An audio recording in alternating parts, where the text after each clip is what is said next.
You are tuned to Kennett, Zenith Cablevision. Thank you for watching. It's time for talk. Each evening at this time, Monday through Friday, Rosemary interviews local personalities and others who bring items of interest to this community. Time for Talk is a community betterment service. Tonight, Rosemary takes us by means of portable camera out of our studios and maybe into your neighborhood. And now, it's time for Talk. And the neighborhood tonight is First Street. And let me tell you, there's something that was here at one time during World War II that you're not going to believe. And we have a gentleman standing right here. He's Herb Campbell. He grew up in this area, Herb, right? I sure did. Highway patrolman for how many years? 27 years. 27 years. A couple of years. And he has a very interesting story that sort of put us on the trail of something that we didn't know about here in this Kennett area. One time, I don't know if it was every time, but there was a machine gun on the one corner over here. On a tripod. Nobody was around it at that time. And I bet as a kid you noticed the machine gun. Oh yes, I thought that was really something because I was fascinated with stuff that was concerned with the war at that time. What I call the sewerage ditch was the border on the east side, and whenever I looked out, it kind of reminds you of a schoolyard. The men they'd have either basketball court or volleyball, they playing, having fun. And we have been told by two different people that during the war years there was an Italian prisoner of war camp here. Now, true or not, we don't know. So we're going in to see if the old newspapers hold any clue as to whether or not there was an Italian prisoner of war camp, and why and when and for how long. So come on, we'll go into the archives. Oh, there's a treasure trove of information here. We're going to dig in to these 1940. We're going to specifically zero in on 42, 43, and 44 and see if we can find anything about an Italian prisoner of war camp here in the city of Kennett. We've pulled out 1943, and of course, this is the twice-a-week Dunklin Democrat. And the main item to dominate the front page, of course, is about war bonds and young man with a purpose, and the height of the war is going on right here, and military names and services. On August 17th, 1943, we see war prisoners to be available here. Procedure to get cotton pickers. Now, that's what it was about. We couldn't understand why they would bring Italian prisoners of war here for a short period of time, but there was more to it than that. Dunklin County has an opportunity to secure the services of not less than 300 and possibly more Italian prisoners of war who were interned in the Weingarten prison camp near St. Genevieve. So they were being held in St. Genevieve. We may use them, 300 of them. The main difficulty standing in the way of bringing the Italian prisoners to this county to supplement the local labor, which is insufficient to properly harvest the large crop, which is estimated at 80,000 bales, is the manner of housing the group of prisoners, together with the Army personnel, which of necessity must accompany the group. And they've appointed a committee here, and the committee, composed of Fred Shilen, Earl Jones, Kimball Swindle, is making a survey of facilities. It's thought it would be impractical. Now, another person that we understand from the scuttlebutt that's going around knows about Italian prisoners of war here in this town, and it's Sue Gill. Sue, what about, you know what, people told me, they said, why, Margaret McMahon will know about this, and I thought, well, I don't know who that is. I didn't know I knew you from, they went to school with you, that's why they know that. They probably did, and they called me McMahon. McMahon? Now the some of the younger ones have changed it. Okay, all right. Now, tell me what you know about, how come you know about the Italian prisoners of war? Well, we lived about 4 blocks from where the camp was. And it was at the east end of 2nd Street, where it now runs into Chance. Okay. And from there on east, at that time, there was nothing. That was out in the country, you know. All right. Herb Campbell talked to us, and he said there was nothing here. Nothing. When you passed that, you were out in the country. All right. So you kind of lived out in the country. So almost. We lived on the edge of town, I guess. Now tell me what you remember about the men being there. It was known as the Italian war prisoners.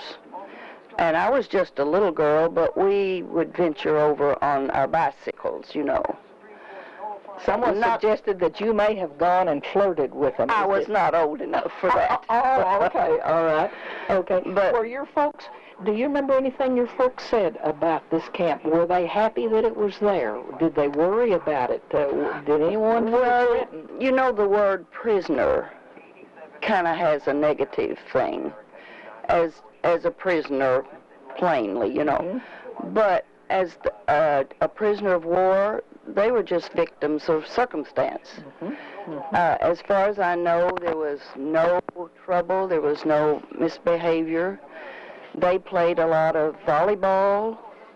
You'd watch the games? Did you watch through the fence? Through the fence, because there was tents all over the place. So they lived in tents? They lived in tents, and there was a And where did they eat? Did they have a mess tent? Did they probably in the central part, you know, Okay. but tents all around.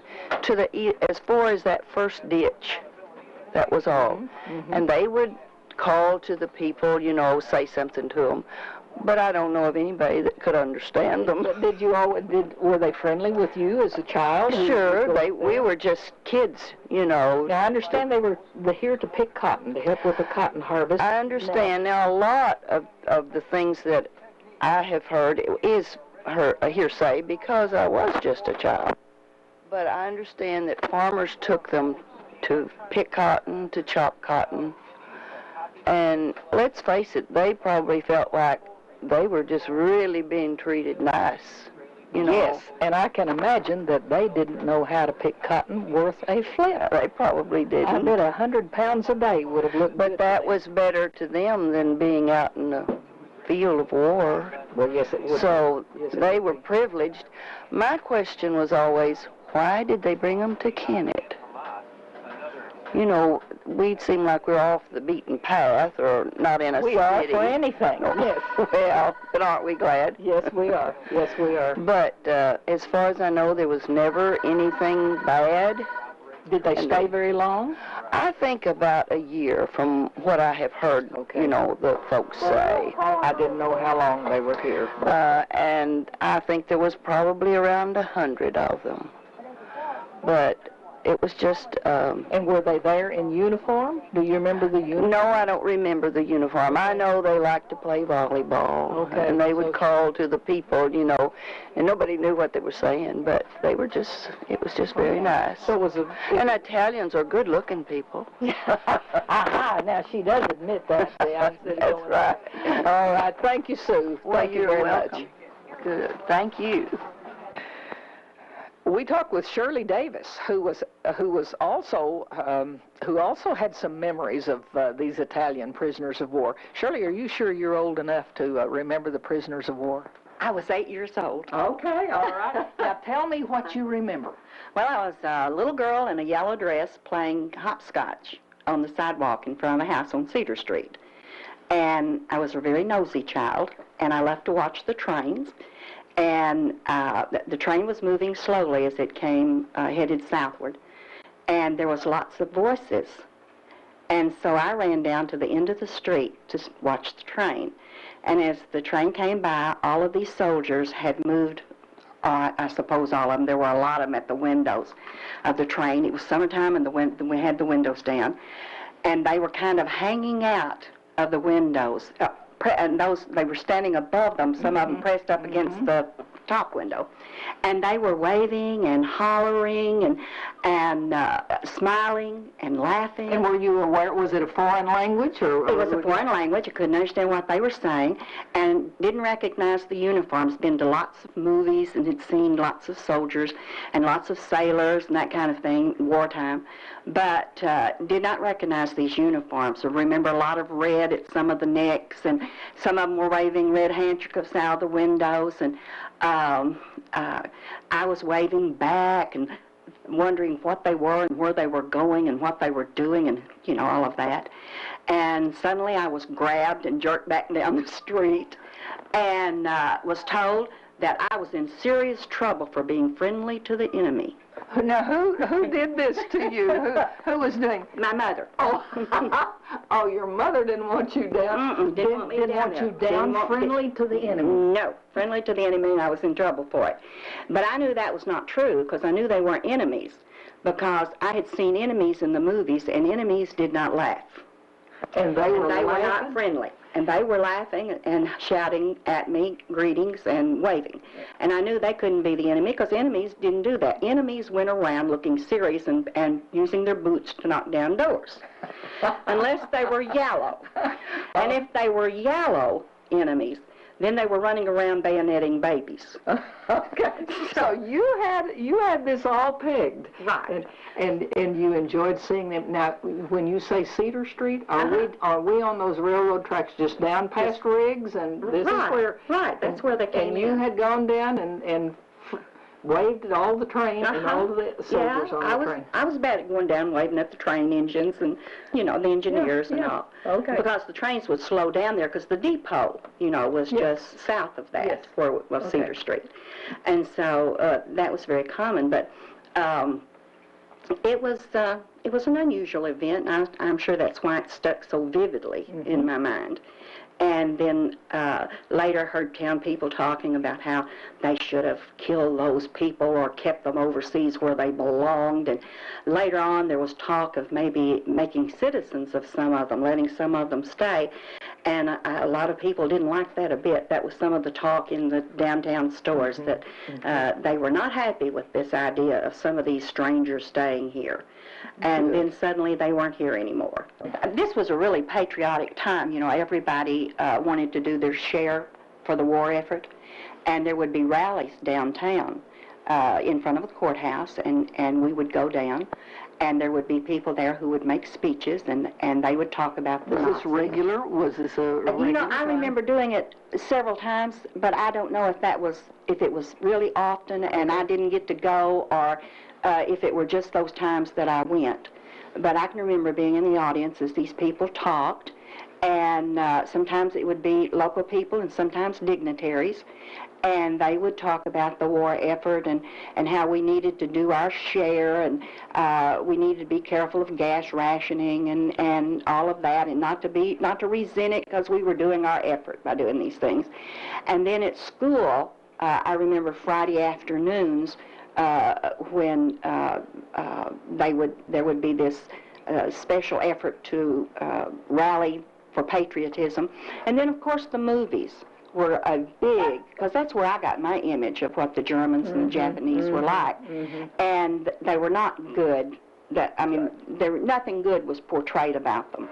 And so people were really into the war effort. And that's why they resented these Italians coming here and using up things that we could not use. And so they felt like that though these Italians were enemies, they were being treated well, and that enemies aren't supposed to be treated well. September 10, Italy surrenders. September 10th, 1943, Italian forces join in the ejection of the German army. You have been watching Time for Talk.